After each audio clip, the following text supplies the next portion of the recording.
क्या आपने कभी महसूस किया है कि आप चाहे कितनी भी मेहनत करो, आपसे कुछ चीजें बस नहीं होती, जबकि बाकी सबको वो चीजें बहुत आसान लगती हैं? क्या आपने कभी सोचा है कि शायद आप स्टूपिड हैं, स्लो हैं, तभी सक्सेसफुल नहीं हो पाएंगे? और सबसे बुरा, क्या आपने कभी खुद को इतना छिपाया है, इतने मास्क पहने हैं कि लोग आपकी स्ट्रगल्स ना देख सकें, कि आज आप भूल ही गए हैं कि असली आप कौन हैं? आज मैं आपको एली की कहानी सुनाने जा रहा हूं, एक ऐसी लड़की जो अपने आप को डम मानती थी क्योंकि उसे पढ़ना नहीं आता था, लेकिन सच में वो एक जीनियस थी, बस एक अलग तरह की। ये कहानी आपको रुला सकती है, आपको इंस्पायर करेगी और शायद आपको अपने बारे में सोचने पर मजबूर कर देगी, क्योंकि हम सब किसी न किसी तरह से एली हैं, trying to fit in, hiding our struggles, doubting ourselves.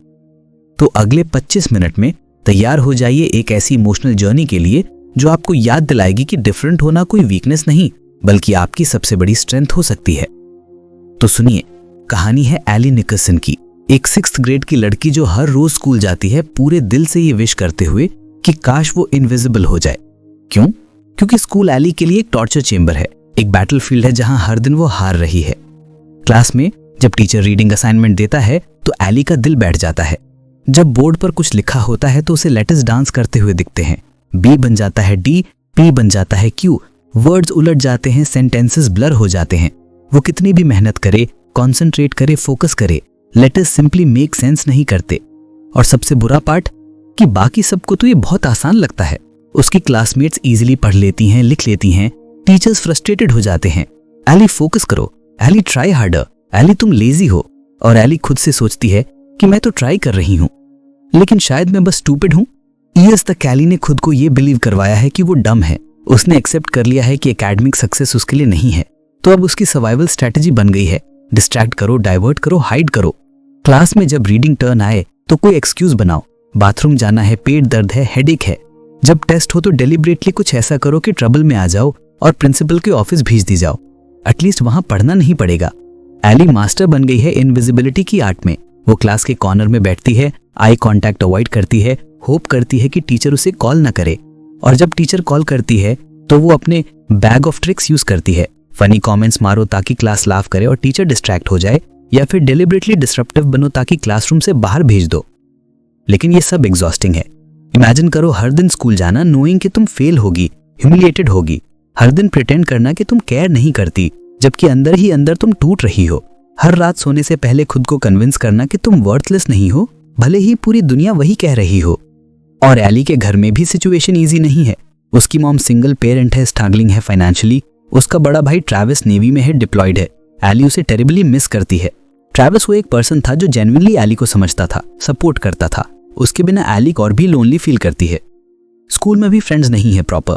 Actually Eli के पास था एक फ्रेंड, शे, लेकिन शे एक्चुअली कोई फ्रेंड नहीं, वो बुली है, मीन गर्ल है जो एली को कंट्रोल करती है, बिलिटल करती है। लेकिन एली टॉलरेट करती है क्योंकि कम से कम अकेली तो नहीं है, एटलीस्ट कोई तो है उसके साथ लंच में बैठने को। ये था एली का लाइफ, एक cycle of shame, fear, loneliness और सेल्फ डाउट। दिन ब दिन वर्स होती जा रही थी। एली सोचने लगी थी कि शायद लाइफ हमेशा ऐसी ही रहेगी, शायद मैं कभी नॉर्मल नहीं बन पाऊंगी। लेकिन फिर कुछ होता है जो एवरीथिंग चेंज कर देता है। एक नया टीचर आता है, मिस्टर डैनियल्स, और मिस्टर डैनियल्स बाकी टीचर्स से बहुत डिफरेंट है। पहली बात तो वो एली को जज नहीं करते। जब एली अपनी यूजुअल ट्रिक्स ट्राई करती है, funny comments, disruptions, mister Daniels frustrated नहीं होते। इंस्टेड वो क्यूरियस हो जाते हैं, वो ऑब्जर्व करते हैं, वो नोटिस करते हैं पैटर्न्स। वो नोटिस करते हैं कि एली एक्सट्रीमली क्रिएटिव है। जब क्लास में कोई प्रोजेक्ट होता है जिसमें ड्राइंग या बिल्डिंग इन्वॉल्व है, एली ब्रिलियंट होती है। वो नोटिस करते हैं कि एली रिमार्केबली एम्पैथेटिक है। जब कोई स्टूडेंट अपसेट होता है, एली इमीडिएटली सेंस कर लेती है। और वो नोटिस करते हैं कि Ellie incredible problem solving skills रखती है, अनकन्वेंशनल वेज में सोचती है। तो मिस्टर डैनियल समझ जाते हैं एली स्टूपिड नहीं है, एक्चुअली वो बहुत इंटेलिजेंट है, लेकिन शायद उसे कोई लर्निंग चैलेंज है। एक दिन मिस्टर डैनियल्स एली को प्राइवेटली बात करने के लिए बुलाते हैं। एली स्कैर्ड है कि अब क्या लेक्चर मिलेगी, लेकिन मिस्टर डैनियल्स कुछ सरप्राइजिंग कहते हैं। वो कहते हैं कि उन्हें लगता है एली को डिसलेक्सिया हो सकता है। डिसलेक्सिया? एली ने ये वर्ड सुना तो है, लेकिन एग्जैक्टली नहीं जानती क्या है। मिस्टर डैनियल्स एक्सप्लेन करते हैं, डिसलेक्सिया एक लर्निंग डिफरेंस है जिसमें ब्रेन लेटर्स और वर्ड्स को प्रोसेस करने में डिफरेंटली काम करता है। इसका मतलब ये नहीं कि तुम डम हो। एक्चुअली बहुत सारे इनक्रेडिबली सक्सेसफुल, इंटेलिजेंट लोग डिसलेक्सिक हैं, साइंटिस्ट, आर्टिस्ट, एंटरप्रेन्योर्स।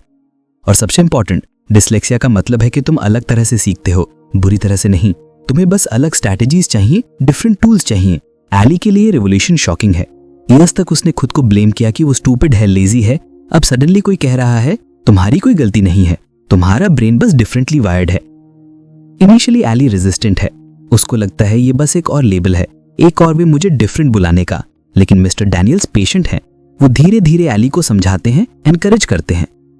और फिर मिस्टर डैनियल्स एक एनोलॉजी देते हैं जो एली के लिए गेम चेंजिंग होती है। वो कहते हैं everybody is smart in different ways, लेकिन अगर तुम एक फिश को जज करोगे उसकी एबिलिटी से कि वो ट्री पर चढ़ सकती है या नहीं, तो वो पूरी लाइफ खुद को डम मानती रहेगी। ये analogy fish in a tree Ellie के दिमाग में घर कर जाती है। वो रियलाइज करती है मैं एक फिश हूं जिसे पूरी लाइफ फोर्स किया गया ट्री पर चढ़ने के लिए। ऑब्वियसली मैं फेल होती रही, लेकिन अगर मुझे पानी में रखो मेरे एलिमेंट में तो मैं थ्राइव कर सकती हूँ। मिस्टर डैनियल्स एली को स्पेशल स्ट्रेटेजी सिखाना शुरू करते हैं।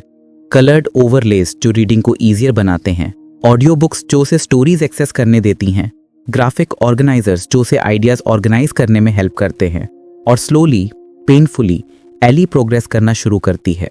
लेकिन एकेडमिक प्रोग्रेस सिर्फ एक पार्ट है। असली ट्रांसफॉर्मेशन होती है एली की सेल्फ परसेप्शन में, उसकी कॉन्फिडेंस में। इसी बीच क्लास में एक नई लड़की आती है, कीशा। कीशा कॉन्फिडेंट है, आउटस्पोकन है, exactly opposite of Ellie. Initially Ellie intimidated feel करती है, लेकिन धीरे धीरे एक अनएक्सपेक्टेड फ्रेंडशिप ब्लूम होती है।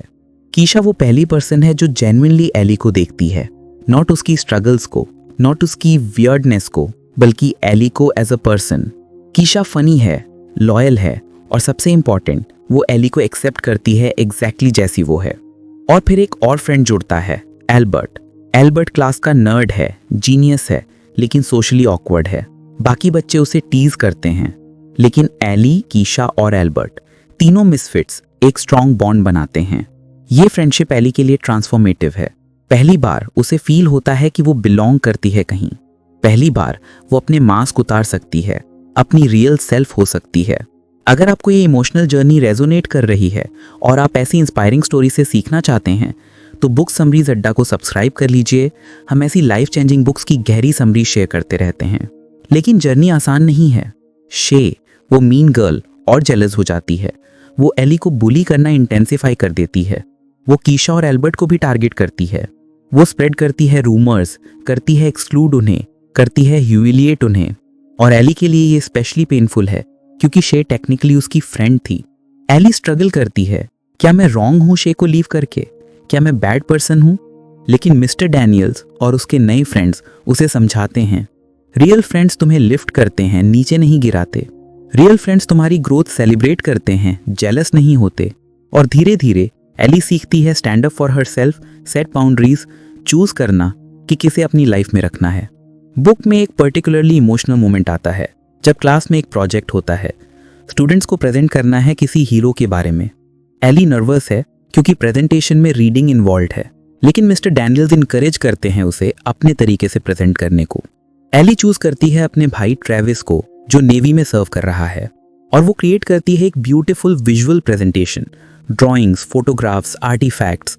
जब वो प्रेजेंट करती है तो वर्ड स्टम्बल करते हैं। वो नर्वस है, लेकिन उसका पैशन, उसका लव फॉर हर ब्रदर वो क्लियर दिखता है। और सरप्राइजिंगली क्लास मूव्ड होती है। इवन शे की फॉलोअर्स जो यूजुअली मीन होती हैं वो भी टच्ड हैं, क्योंकि एली ने कुछ रियल शेयर किया, कुछ ऑथेंटिक। इससे एली को रियलाइज होता है मेरी स्ट्रेंथ मेरी रीडिंग एबिलिटी में नहीं है, मेरी स्ट्रेंथ है मेरी क्रिएटिविटी में, मेरी एम्पैथी में, मेरी ऑथेंटिसिटी में। बुक का क्लाइमैक्स इमोशनल है। क्लास में एक स्पेलिंग भी कंपटीशन होता है। एली टेरिफाइड है, स्पेलिंग तो उसकी वर्स्ट नाइटमेयर है। लेटर्स उसे कंफ्यूज करते हैं, वर्ड्स उसे ओवरवेल्म करते हैं। लेकिन मिस्टर डैनियल्स ने एक ट्विस्ट डाला है, टीम्स होंगी और एली की टीम में है कीशा और एल्बर्ट। सडनली एली अकेली नहीं है, उसके पास सपोर्ट है, बैकअप है। कंपटीशन के दौरान एली स्ट्रगल करती है, कई बार वो गलत स्पेल करती है, लेकिन कीशा और एल्बर्ट उसे इनकरेज करते हैं, सपोर्ट करते हैं। और जब एली को फाइनली एक वर्ड सही स्पेल होता है तो सेलिब्रेशन हो जाती है। नॉट क्योंकि उन्होंने कंपटीशन जीता, एक्चुअली वो नहीं जीते, बल्कि क्योंकि एली ने कुछ अचीव किया जो पहले इम्पॉसिबल लगता था। और वो मोमेंट जब एली रियलाइज करती है कि उसने गिव अप नहीं किया, उसने ट्राई किया डिस्पाइट हर फियर, वो मोमेंट ट्रांसफॉर्मेटिव है। वो समझती है कि सक्सेस सिर्फ विनिंग के बारे में नहीं है, सक्सेस है ट्राइंग के बारे में, ग्रोइंग के बारे में, योरसेल्फ को प्रूव करने के बारे में, खुद को, दुनिया को नहीं। बुक की एंडिंग ब्यूटीफुल है। एली अभी भी डिस्लेक्सिक है, वो मैजिकली क्योर नहीं हो गई।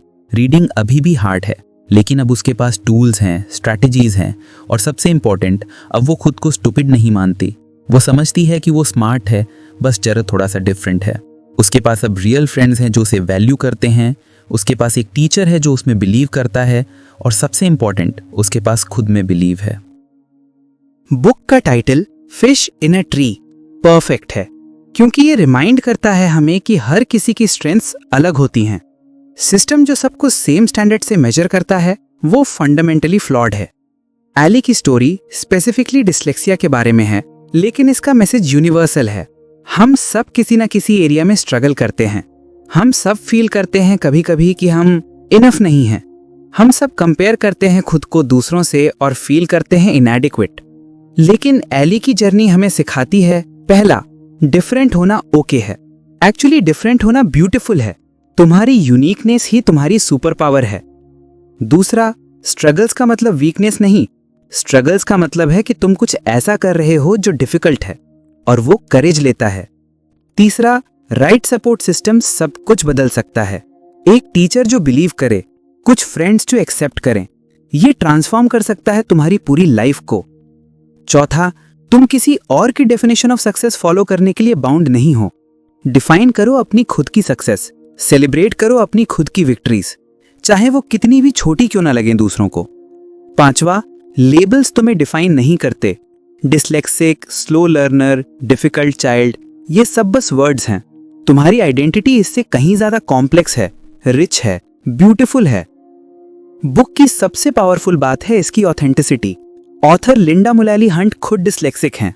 उन्होंने खुद स्ट्रगल किया है स्कूल में, तो एली की फीलिंग्स, उसके फियर्स, उसकी शेम सब जेन्युइन है, रियल है। और इसीलिए ये बुक इतनी इम्पैक्टफुल है। ये सिर्फ एक स्टोरी नहीं बताती, ये एक एक्सपीरियंस शेयर करती है। ये हमें फील कराती है एली का पेन, उसका फ्रस्ट्रेशन, उसकी जॉय, उसकी ट्रायम्फ। इंडियन कॉन्टेक्स्ट में ये बुक पर्टिकुलरली रिलेवेंट है, क्योंकि हमारे एजुकेशन सिस्टम में भी सिमिलर प्रॉब्लम्स हैं। एक one size fits all approach है। स्टैंडर्डाइज टेस्ट्स हैं जो सिर्फ स्पेसिफिक टाइप की इंटेलिजेंस मेजर करते हैं। स्टूडेंट्स जो डिफरेंटली लर्न करते हैं उन्हें ऑफन लेबल किया जाता है as weak, back benchers, failures. Parents और टीचर्स का प्रेशर होता है, सबके 90% आ रहे हैं, तुम्हें क्यों नहीं? शर्मा जी का बेटा IIT में है, तुम क्या कर रहे हो? ये कांस्टेंट कंपैरिजन, ये नैरो डेफिनेशन ऑफ सक्सेस, ये तोड़ देता है बच्चों के कॉन्फिडेंस को। लेकिन एली की स्टोरी रिमाइंड करती है, हर बच्चा यूनिक है। हर बच्चे की अपनी स्ट्रेंथ्स हैं, अपनी टाइमलाइन है। किसी को मैथ इजीली आती है, किसी को आर्ट, किसी को थ्योरी समझ आती है, किसी को प्रैक्टिकल, और ये सब ओके है। एक्चुअली दुनिया को सब तरह के लोगों की जरूरत है। इंजीनियर्स चाहिए लेकिन आर्टिस्ट्स भी, साइंटिस्ट चाहिए लेकिन स्टोरी टेलर्स भी, लॉजिकल थिंकर्स चाहिए लेकिन क्रिएटिव ड्रीमर्स भी। एली की जर्नी हमें इंस्पायर करती है री एग्जामिन करने के लिए कि हम सक्सेस को कैसे डिफाइन करते हैं, कि हम इंटेलिजेंस को कैसे मेजर करते हैं, कि हम एक दूसरे को कैसे ट्रीट करते हैं। और पर्सनली अगर तुम कभी फील करते हो कि तुम इनफ नहीं हो, कि तुम फीलिंग हो कि तुम कभी सक्सेसफुल नहीं होगे, तो एली की स्टोरी याद करो। याद करो कि तुम एक फिश हो, और अगर कोई तुम्हें जज कर रहा है तुम्हारी ट्री क्लाइंबिंग एबिलिटी से, तो प्रॉब्लम तुम में नहीं है, प्रॉब्लम उस मेजरमेंट सिस्टम में है। तुम्हारा काम है फाइंड करना अपना वाटर, वो एनवायरनमेंट, वो फील्ड, वो स्पेस जहां तुम थ्राइव कर सकते हो। तुम्हारा काम है सराउंड करना खुद को उन लोगों से जो तुम्हें सपोर्ट करें, बिलीव करें। और सबसे इंपॉर्टेंट, तुम्हारा काम है बिलीव करना खुद में। इवन जब पूरी दुनिया डाउट करे, तुम्हें बिलीव करना होगा कि तुम केपेबल हो, वर्दी हो, डिजर्विंग हो। क्योंकि तुम स्पेशल हो, नॉट डिस्पाइट तुम्हारी डिफरेंसेस, बल्कि बिकॉज ऑफ देम। तो मेरे दोस्त, फिश इन अ ट्री सिर्फ एक चिल्ड्रंस बुक नहीं है, ये एक पावरफुल रिमाइंडर है कि everybody deserves to be seen, to be understood, to be celebrated. ये एक लव लेटर है सभी मिसफिट्स को, सभी स्ट्रगलर्स को, सभी को जो फील करते हैं कि वो बिलोंग नहीं करते। ये कहती है तुम बिलोंग करते हो, एग्जैक्टली जैसे तुम हो। तुम्हारे स्ट्रगल्स वैलिड हैं, तुम्हारी विक्ट्री सेलिब्रेट होनी चाहिए, और तुम्हारी स्टोरी इंपॉर्टेंट है। तो स्विम करो मेरे दोस्त, अपने वाटर में, अपने टर्म्स पर, अपनी पेस से, क्योंकि तुम एक फिश हो और तुम्हें ट्रीज पर चढ़ने की जरूरत नहीं।